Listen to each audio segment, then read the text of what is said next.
Episode of the Hashtag Kangaroos podcast. Here is your host, Dean Bassick.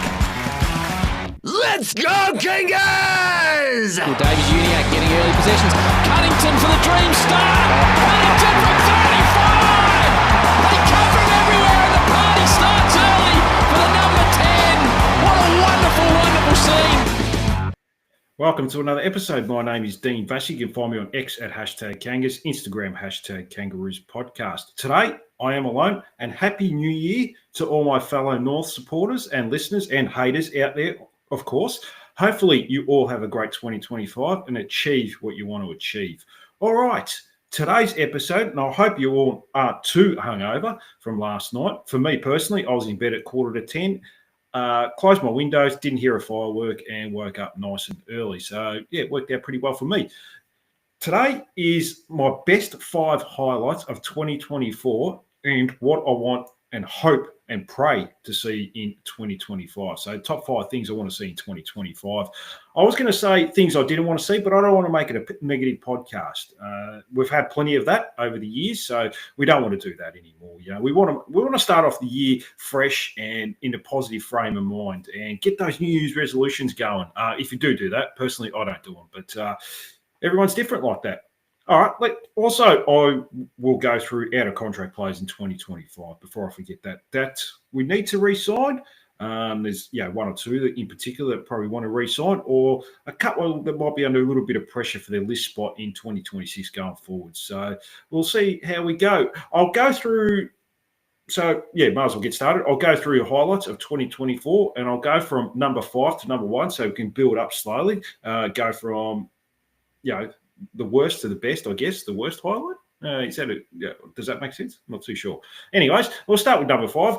I'll go with the West Coast win. After a really shit start to the year, we travelled to Perth and we got ourselves to a good lead by 33 points early in the last quarter.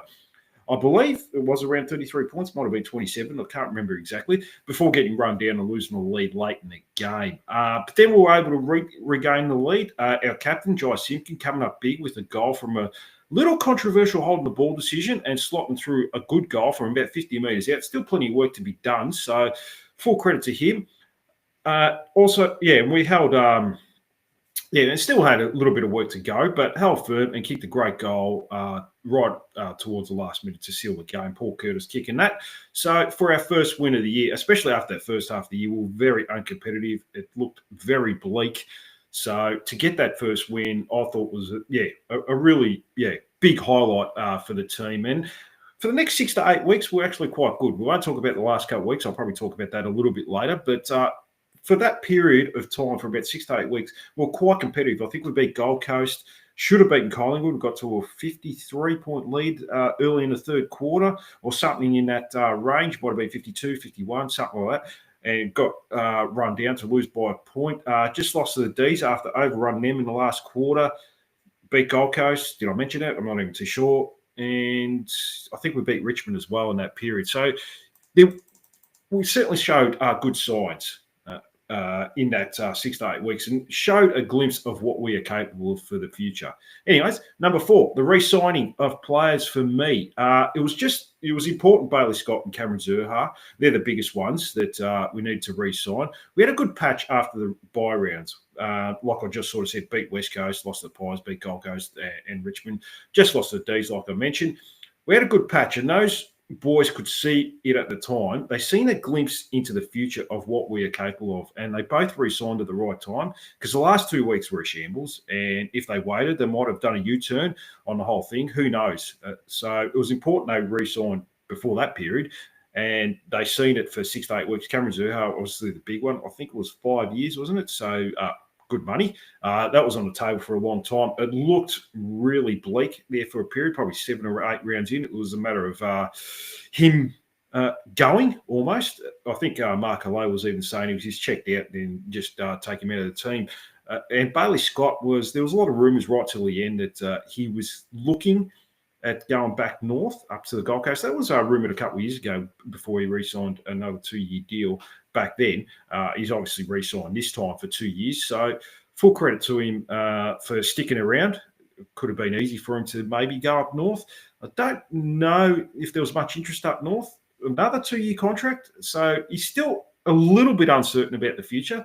Probably not 100% committed just yet. Oh, well, technically he is committed, but long term, and I'm not too sure if the club came at him with more than 2 years. But a very important player for our future, and I think it's a big important thing for the culture of your club that you're able to retain players like that are high quality. If you start losing players like that, then it makes it worse, and then you just go into a never-ending cycle of just drafting kids and developing them, and then they'll probably leave if they become any good. So it was important. It was a really important couple of re-signings there, and we've always been able to retain players. That's never really been an issue.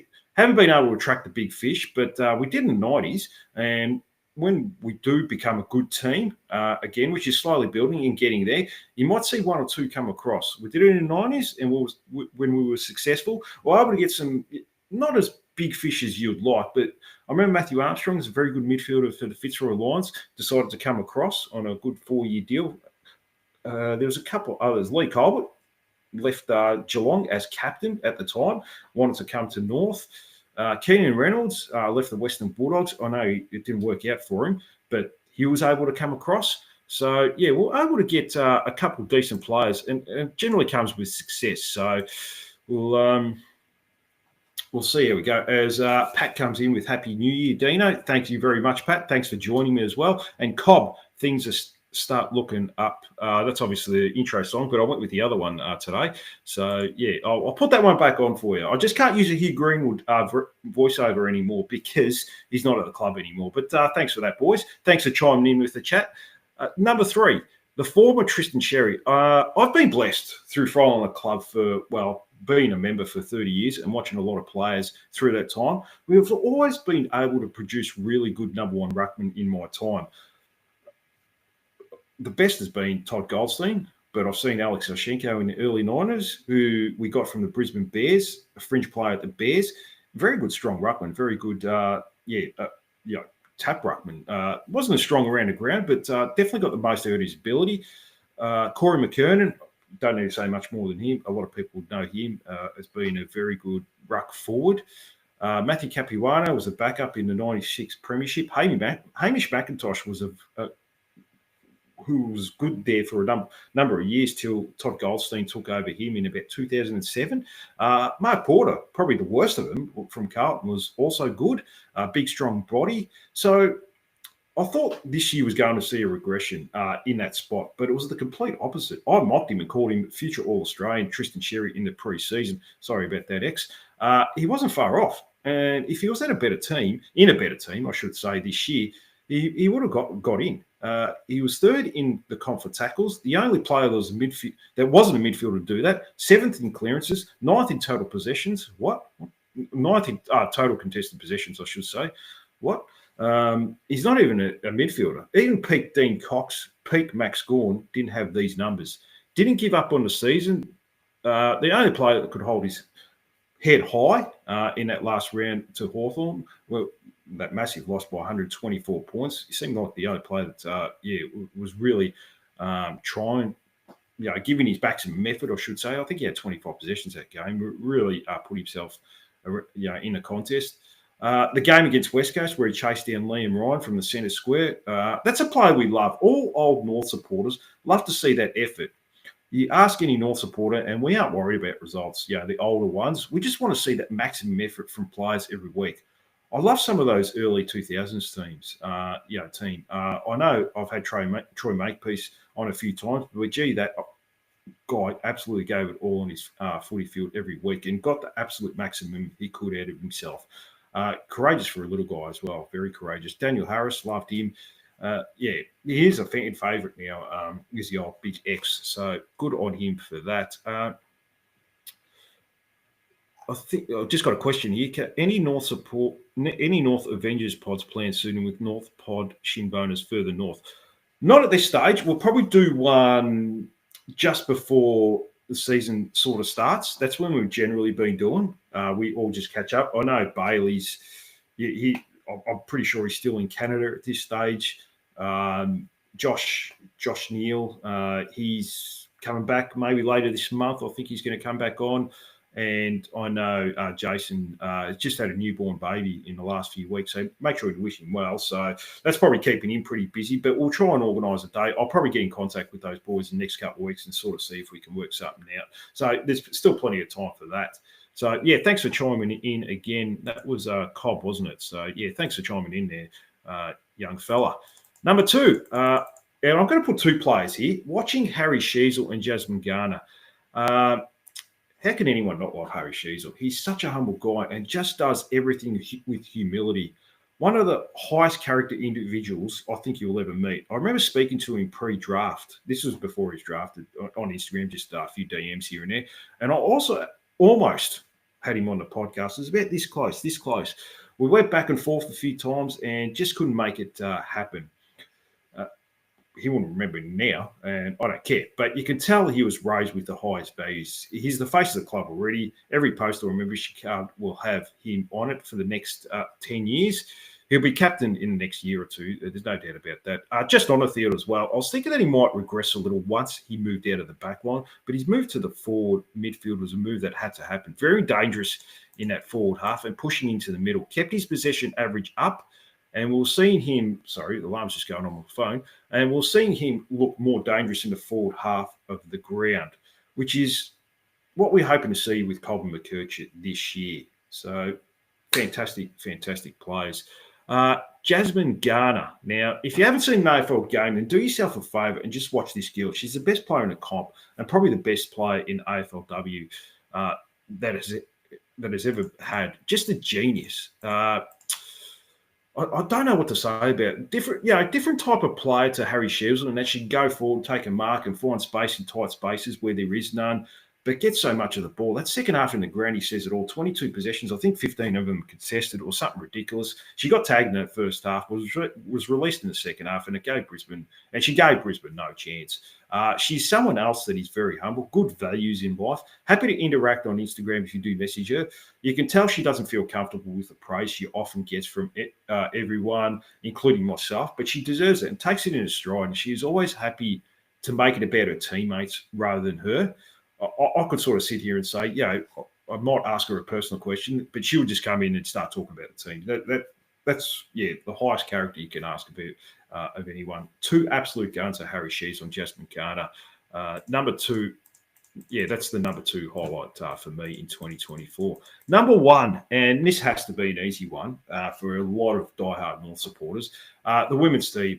The women's team, undefeated all year. Just the one draw in a very tough fixture as well. No Emma Carney for the half of the year.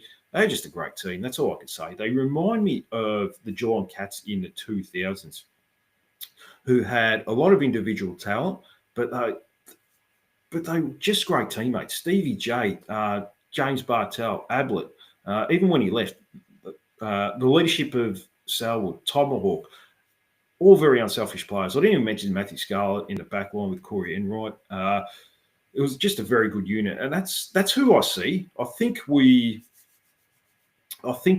win the next 2 to 3 flags, the girls, unless something catastrophic happens. We just got Isla Sheeran as well from Richmond Football Club, one of their best players, who only make us stronger. Great work from Croc and the coaches. They've got a great program and system in place that gets the best out of each individual. Tactically, it's nothing complicated, but doesn't have to be. The grand final was as dominant of a game as you will see. Comfortable victory. A nervy start, but once we settled and got the first goal from TikTok Tess Craven, by the way, is the best field kick in the comp. We'll never hit it. No goals by the Talls in that game, I just noticed, which is strange. But just Vicky Wall, Elisa Lachlan, I love those girls, and all very humble as well. Easily my number 1 highlight. Claire has chimed in. Claire Cozzy, I know. She's just said Happy New Year's, Dino. Happy New Year to you, Claire. Are we going back to back? I don't think we're just going back to back. I think we're going back to back to back to back. So next 3 flags are all ours. So Claire, that's just me being very humble in that too. We might even go more than that, so why not? But I'm still enjoying this one, Claire. But thanks for chiming in. Now, all right, top 5 things I'm hoping to see in 2025. Number 5, we'll start from number 5, go to number 1 again. Competitiveness. Now, I don't expect miracles and finals, but I expect effort. the last 2 weeks of the season was bullshit, and the lack of effort to just roll over like that and basically check out of the season is not good enough. Now we may have may get some big losses again, but there has to be a resistance of some sort, and not just, well, this is too hard and I don't want to suffer, so let's just coast. The supporters have suffered a long time, and probably a lot longer than most of these players that have been on the list. But like I said earlier, us older North supporters, expect effort all the time. Dennis Pagan got it out of his plays. Dean Laley at the time got it. Brad Scott was able to get it most times. Now we just need to see this group grow and become harder and more resilient in times of need. So hang on, there's more comments here. So this is great that you guys are coming in with comments. Cobb, how many games will CCJ play this year? I think he probably won't be ready till halfway through the year, as far as my understanding, where he'll probably become fully fit and be a chance to get a selection. He should be. Look, if you look at last year, he did it in Good Friday, which is round 3 or 4, let's say something like that. So he should be by round 3 or 4 coming back. It's about a 12-month injury. He should be coming back through the reserves. Now he gets a good month or two there, depending on how the team's going and the seniors. Then he gets an opportunity after that. I think he's a better player than Brynn Teakle. I'm more high on CCJ than Brynn Teakle. That might be a little bit controversial. I think there's more of a ceiling with CCJ. In saying that, there's probably a better floor for Brynn Teakle as well. You sort of know what you're going to get from Brynn Teakle. I think we've reached, he's 26, Brynn Teakle, whereas CCJ's 23. I'm not too sure how the Achilles is going to affect him, but I think he might get 6 to 8 and then get a contract re-signed, hopefully. That's what I'm hoping for anyway. Claire's just come back to back to back. Yes, that's right, Claire. That's what I said, and it will happen. So, yeah, thanks for chiming in, guys, as well. And thanks for being part today. So, yeah, number 5 is competitiveness anyway. Number 4, leadership. It's been lacking a lot from all the way from the top. Now, the club, and this is the only criticism I'll have of Sonia Hood, and that is that they can be very slow to respond when things are going against us, especially on field. When performances are poor, no one wants to face the media and come out and say, quotation marks, this is frustrating. We don't envision this. We are striving hard behind the scenes to make it work and become better. Or some PR bullshit like that. The first half of last year, you could have heard a mouse walk through the doors of Arden Street. It was so quiet. The quieter you are will only fuel the media like Kane Corns, which is fair enough. He's got a right to that. That's his job. And some of the things, like as controversial as it is, I probably agree with sometimes. And even supporters, I think anger would be a strong word, but I think it might disappoint some fans and they'll become disillusioned on the field as well. Don't care who is captain, but the leadership group have to lead the way for the younger guys too. So Parker, Daniel, they were mentioned. They came to the club as experienced recruits. So I want to see, like Luke Parker, if things are going against us in midfield, maybe just go up to George Woolwell, get out of this centre square. I'm going to go in there for the next couple. Caleb Daniel, we know he's going to take responsibility with the kickouts, but get the ball in his hands more. I want him to really lead with his actions and really give that drive behind the ball, set the standards for the other defenders if they're falling apart. Griffin Logue, I think, is part of the leadership group behind there. Aiden Corso. We've got to get better leadership from these players that have played well over 100 games now, and that goes with Jai Simpkin. Luke McDonald, I'm not 100% sold on him. Didn't day, great shin boner, will give his absolute maximum effort out on the football field. And that's all I can ask. I just said that before, giving you absolute maximum effort. But the problem is, I've seen him before. He kind of panics a little bit if things are going against it, especially in tight games. I've seen him, just almost panic a little bit, which is not what you want to see. So, that's number 4, leadership. Number 3, more wins. Simple. We can't keep winning games of 3 or 4 like we have for the last 5 years. This year we have to get to 6 to 8. Show progress. That's what we've got to do. Don't have the number 1 pick either. I don't have our first round pick either in 2025. So it puts us under more pressure now. Now, I won't go through that. Everyone knows my feelings about that trade that we did at the time. So at the end of the day, you've got to move forward. We've done it. It's not going to change anything if I jump up and down that we made a bad call, or halfway through the year we're coming second last. There's no point dwelling on it. We've made the call. We move forward. Like anything in life, you can't always look back when someone makes a mistake or whatever it is, or if you make a mistake, you've got to move forward and become better for it, and that's all you can do. So it does put us under pressure. We've got to start winning games. It's as simple as that. There's no more excuses. The club have already said we've got 14 first-round draft picks into the team now. We've brought in experience. We've overpaid for Caleb Daniel. We've probably overpaid a little bit for Luke Parker for what they're worth at this stage of their careers. We kind of got to start getting the wins on the board. There's a big player that's out of contract, which I'll go through later. I know he's saying the right things, but I'll mention more about that later. But if you want to keep these players, you've got to start showing progress, and now's the time. Number two, hoping this doesn't happen, but we've got to see if we can play without Harry Sheezel. Those last two games of the last year, he didn't play. Average losing margin of 110 points. That's not good enough. It can't be all on him. He can't be the player that's the difference between us being competitive or non-competitive. I grew up watching Wayne Carey. A lot of people will say that we were nothing without Carey in the 90s. We won flags, and I've got no doubt we won premierships without Wayne Carey. But there was periods where he didn't play, and we were still able to win games. We were more than competitive. So we built a really good culture in the 90s. This is, if Harry Sheezel, let's say he does a hamstring, touch wood, I'm hoping he can play 23, 24 games. If he does a hamstring, other players got to step up. Like I just mentioned, leadership.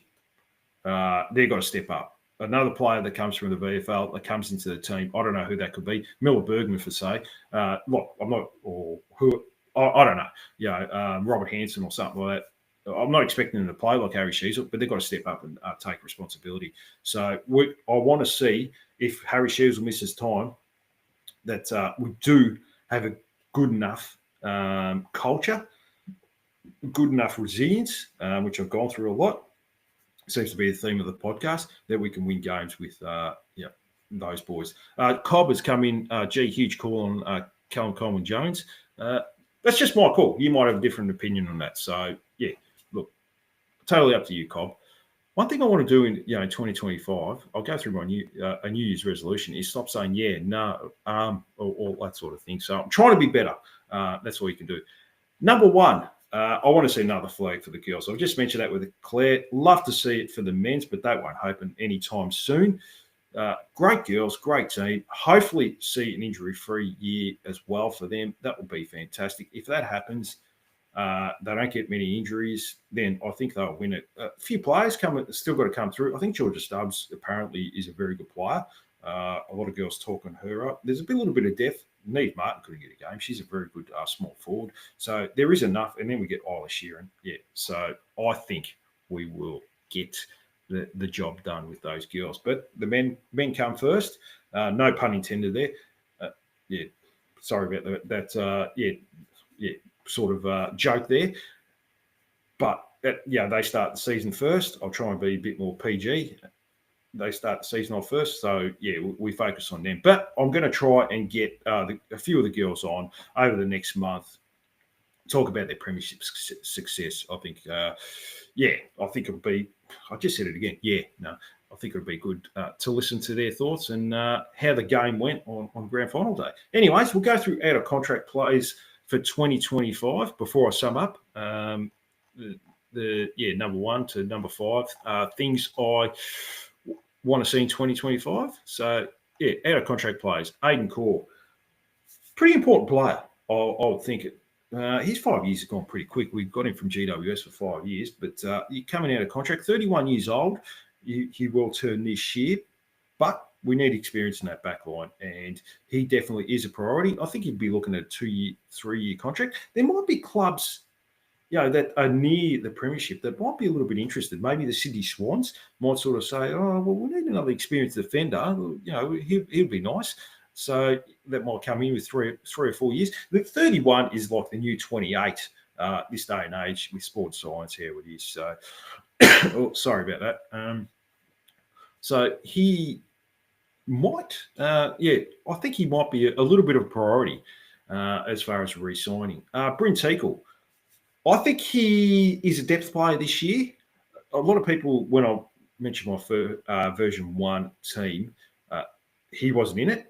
And a lot of people came at me sort of saying, well, we need a second ruckman. At the end of the day, you don't really. I mean, you just need someone to have 10% game time in a ruck when Tristan Xerri's not there. So, is it worth playing a big lumbering ruckman that, is in an out of favour position up the forward line just for the sake of it so he can play 10% in the ruck? Probably not. So, but he has shown the capability of taking good, strong, contested marks. I think his best position is the ruck. That's what he's played at every club he's been at. Oh, not so much Port Adelaide. I think Port Adelaide he was playing like we did. But in the Sandfield, he was a dominant ruckman that went forward. We didn't have that second big forward, so we got him in a pre-season draft. So that's why, he worked out like that. Like he worked out in the forward line like that. So, well, I'm not too sure where he's at, to be honest with you. It's 50-50 whether he gets another contract, depending how everything goes. Now, Paulie, 57, has come in. He's come in with a long message. I don't follow the girls closely, but I live near Trentham, and in 2024, the girls had a camp bonding session excursion in Trentham. Gemma Bruton is a legend up there. The women went and saw Trentham Football Club play a match. Bar taking's got a boost. Geez, they look fit. Yeah, of course they're fit. They're AFLW professional footballers. So, thanks for coming in, Paulie. And they're very humble girls, so I'm sure they would have been happy with that.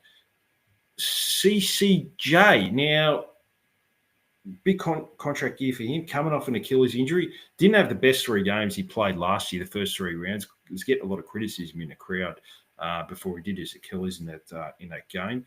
I'm still high-ish on him. I think there's a talented player there. I've seen enough at Richmond. I've even seen little glimpses of North that he can play a role. I think he's the type of player that could play forward. I think he's more of a forward than Bryn Teakle is that can pinch hit in the ruck for 10-15%. And that could be his role. I'm still bullish about him. There's still a player there. I think he's about 25 years old, out of contract. So I want to see how he goes in the reserves for. I think he overtakes Bryn Teakle. That's my opinion. Cooper Harvey, I'm not as high on this one. There's going to have to be a lot go right for him to even get a game at this stage. But I'm not as optimistic. It was very late when the club decided that they were going to offer him a contract. I think he was the last player to re-sign, wasn't he? Who was it? Carl Lazaro, obviously delisted. And there's one other player that got delisted at the time too. I think there was 3 of them. And, we re-signed one. I can't even remember the other one. Apologies for the brain fade at this early stage of 2025. But there was 3 of them, and he was, I remember he was one of them, and they re-signed him. But a lot of things would have to break right. He would have to show more form in the reserves for him to get that player. Curtis Taylor, thank you, Paulie, for coming in there. So, was it Paul? No, I thought Curtis Taylor got delisted earlier. I'm not too sure anyway. Doesn't matter. Eddie Ford, next one. Now, I don't have him in my version 1 2025 team. I don't think the club is as high on him as a lot of supporters are. Just only re-signed him for a 1-year contract, only because there's a lot of players in that position that we already have. So, big year coming up for him. He has been trialled on the wing and definitely showing signs there. Does his best work in the forward half. There's no doubt about that. A lot of very classy player as well. It's just there's a lot of players. You got your Zane Dersmans, Paul Curtis, Cameron Zurhaar. I think we're going to go a little bit smaller and quicker in that forward half too. I think you might see Geordie Payne early. I'll talk about him in a second. There might be Constanti, Robert Hansen. So I'm not sure about Eddie Ford, to be honest with you. I might be a good trade candidate at the end of 2025. So, see how we go with him. Finbar Malley. I'm really high on this guy. I think he takes a good contested mark. There's a development there's a good development project here that's building. He's got a good set of hands. Certainly played some good games in the VFL. I thought he should have come in for the last couple of weeks. I thought he should have come in for Bryn Teakle just to freshen up the squad a little bit. I wouldn't have made a difference. We got smashed in both those games, but it would have been a good opportunity for him to get a debut and just get a couple of AFL games. I thought the club really dropped the ball on that one. But I think second half of the year, it could be him and CCJ. So, yeah, we'll see. But, you know, he'll definitely get his opportunity. Sorry, I'm just looking here. Pooley's come in with the players delisted, and it was Blake Drury was the other one at the time. There was 3 players. He got delisted as well. So, yeah, thanks for coming in with all those there, Pooley. Pooley's really getting involved. Good on you, Pooley. Geordie Payne, now the greatest small forward in the game that has ever been. Geordie, as you can tell, I'm a little bit high on him. As far as I know, he's coming back to full training in January. I really like this player, and I'm a little bit high, and I've frothed and I've absolutely, glazed over this player the way I've talked about him. I just think that the way the game is going, Geordie Payne is the perfect prototype of the player you want in your team. A high-pressuring small forward. We see all the good teams have it. You know, Hawthorn, Nick Watson was unleashed this year to play that forward half pressure. Fantastic. And you kind of need that because a lot of teams do score from the counter-attack, from their back half. And last year, it was just far too easy. That first half of the year was shocking. And, yeah, they're fantastic. Sorry, I'll finish with Geordie Payne before I get into these chats that are coming in at the moment. They're coming through thick and fast at the moment, so thank you very much for that. Yeah, I'm really high on Geordie Payne. I think he's the perfect prototype. I've seen enough of him in the reserves. I know a lot of people said that he did nothing in reserves. He was laying tackles like it was for fun. Think of Nick Watson. And we kind of need that player in the team. So I think he gets in early. If he does get in a round one team, he'll get in fairly early. That bloke is coming with Happy New Year, mate. Party Pasco, Wardlaw or Sheasel for the next 10 years and White. I'll be both of them for the next 10 years. So, yeah, we'll have them for the next 10 years. But if I was going to pick one, it'll be Harry Sheasel. I'm more confident in him, but who wouldn't be, to be honest with you? I'm just going to have a drink because I can feel my throat getting dry. So.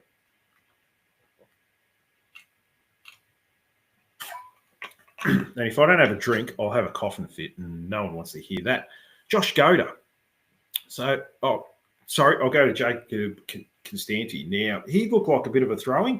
It looked like he was going to get delisted by the Swans, but another good prototype of that small forward. I'm not too sure what he's like. I haven't seen enough from him at Sydney. Never played a game. Was a highish draft pick. I think he was early in the 20s. I know we talked him up a few years ago that we wanted to get him. James has come in with Zerha needs a big year. Yeah, he does. But I think he will get it, to be honest with you, James. Bit early call. But with getting back to Constanti, he looks like he is a player that we really need, just a high-pressuring small forward. Couldn't get a game at the Swans, so a little bit of a throw-in with the Luke Parker deal. We'll see what happens. If it doesn't work out and he's not the player that we expect, then he gets delisted. Simple as that. Josh Goda. Now, coming off an Achilles, did it round one last year. I was really high on him last year, and I'll be high on him again this year if he gets back to full fitness. A good rebounding, running defender with good skills and a long penetrating kick. You can't ask much more than that. He will obviously start in the reserves, I would have to think.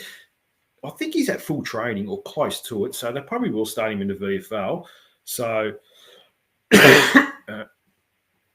sorry about the cough, by the way. So he'll get a few weeks in there before he gets back to full fitness and gets a game. But if he look, Achilles injuries are always a worry. They always worry me because they can be a career killer. But if he's got that same sort of pace and burst, and he's got that same sort of confidence in his body, because it can play a big psychological effect on you, something like that, like an ACL or a torn Achilles, anything like that, or torn hamstring, where it's a long-term, 6 to 12-month injury, it can really affect your confidence with your body going forward. So if he can get back to how he was, he'll be a fantastic player. Callan Dawson, I really like him. He might be in a round one team. If Charlie Common goes forward, I'd have a lot more confidence in Callum Dawson. He's not going to wow you with anything, but he will do a job for you. And there's nothing wrong with that type of player. So I think he's a player that just keeps getting 1 year contracts. And it's probably in and out of your team, depending if Charlie Common goes back, he probably comes out. Charlie Common gets injured or goes forward, he comes into the team as a good replacement. I'm more high on him than a player I'll talk about in a minute. Johnny Tightlips, loving the good positive vibes around Colby McKercher at the moment. Why wouldn't you?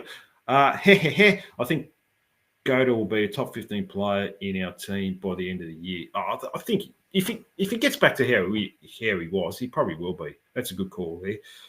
Callan Dawson I just did. LDU. This is the big one. So I know a lot of people have sort of said, yeah, he's going to re-sign the way he's talking. But to me, that's just PR with management. Yeah, managers are going to go to the player.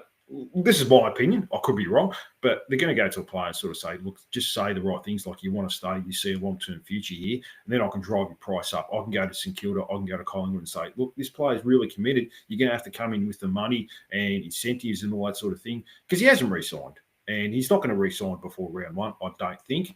I know he sort of said, yeah, we're working really hard to make a deal and so forth, but it's to drive the price up of an individual player. He's the number one free agent this year. If we start off slow like we did in 2024, the rumours are going to start circulating. And you might see in body language and the way he plays, he might, I'm not saying he's going to do it, but he might half check out. You never know. So we've got to be careful of this. And, I talked about the culture of the club a little bit before with Cameron Zurhaar and Bailey Scott re-signing. They were important. This one's just as important, probably even more important, to be honest with you. Miller Bergman, the next one, he worries me with his slight frame. Not overly quick, not overly strong. A lot of players break the tackles, break his tackles because of his light frame.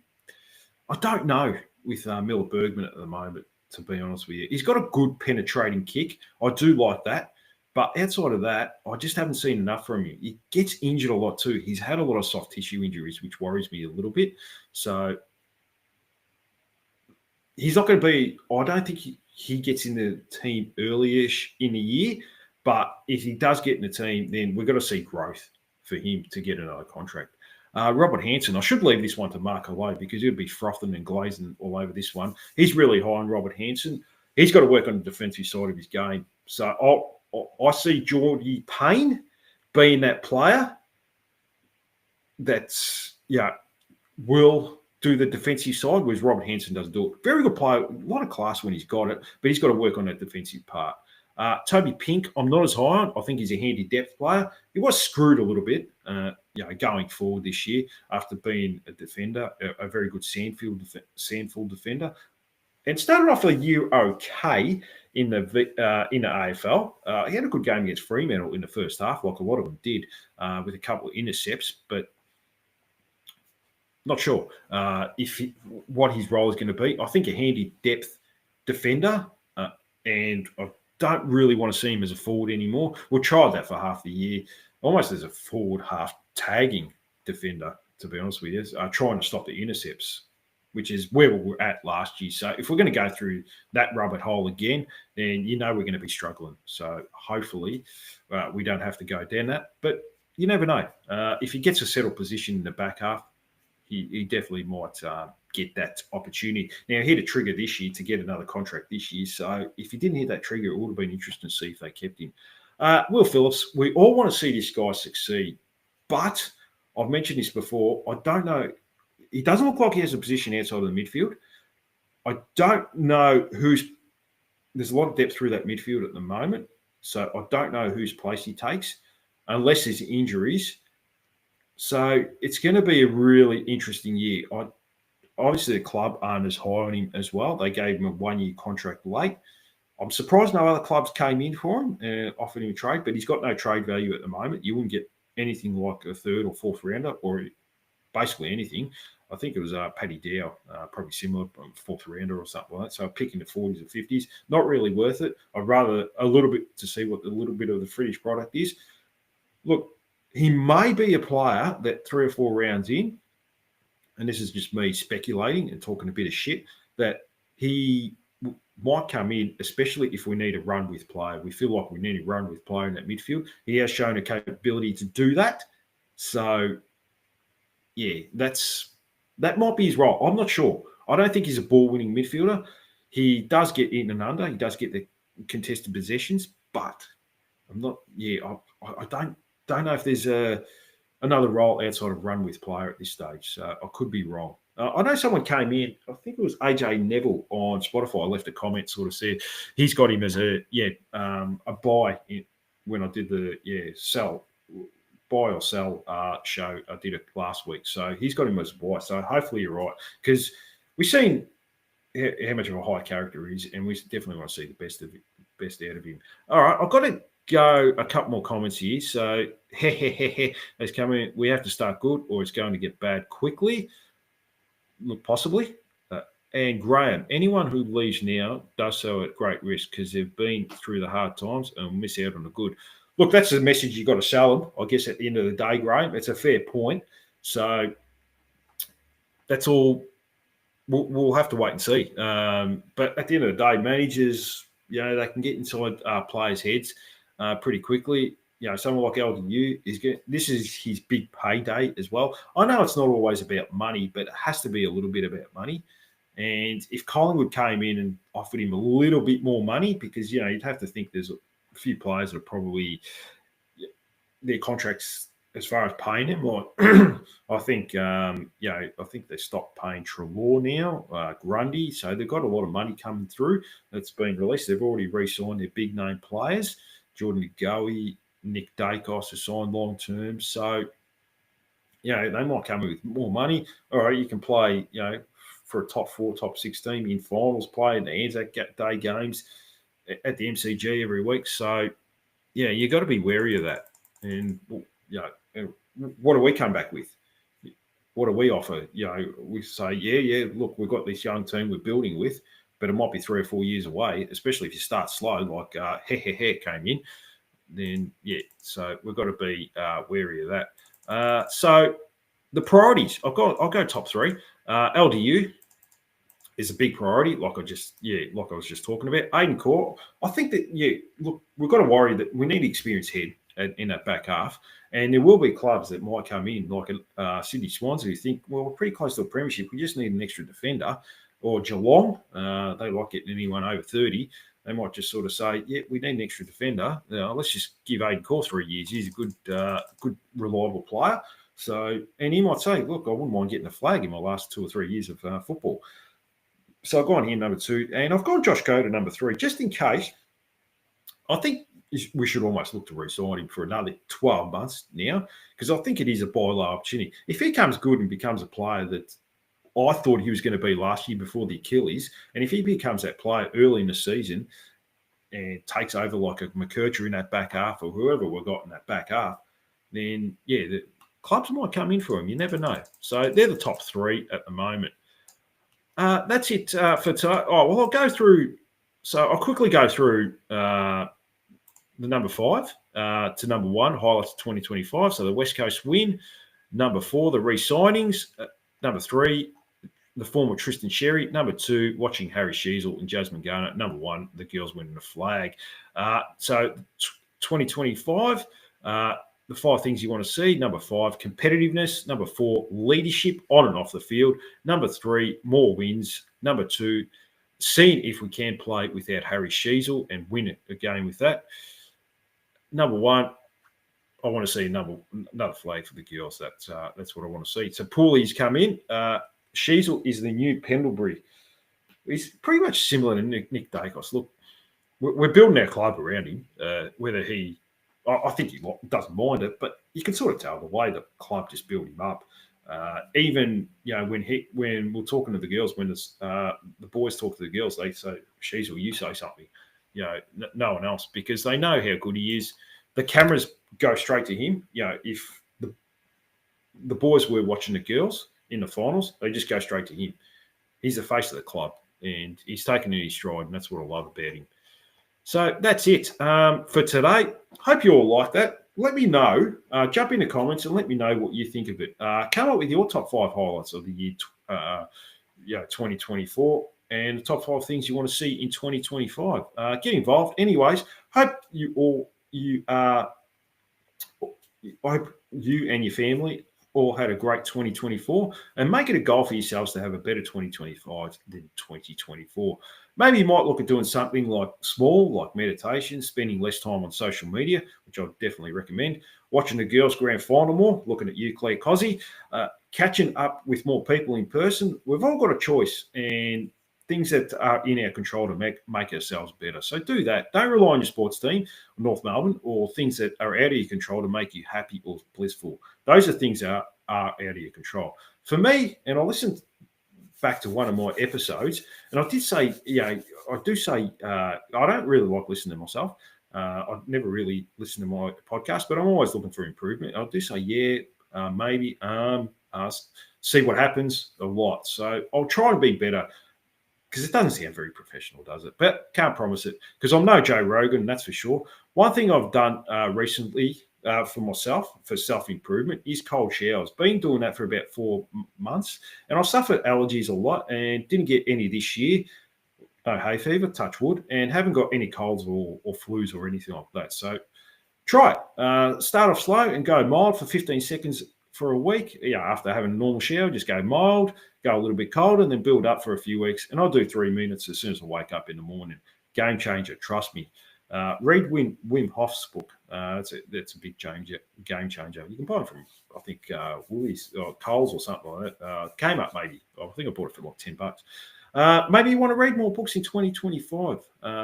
You personally, it's a good idea. Anyways, that's it for me. Sorry I went all Tony Robbins with the self-help there. Have a great New Year's Day. I'll be back maybe next week. I'm going to try and look to get some girls on from the grand final team, whoever, next week. But I'll see how we go. There you go. I'm not getting better with my resolutions or anything like that. I've just gone back to how I was. Until then, and bye for now, and go Roos.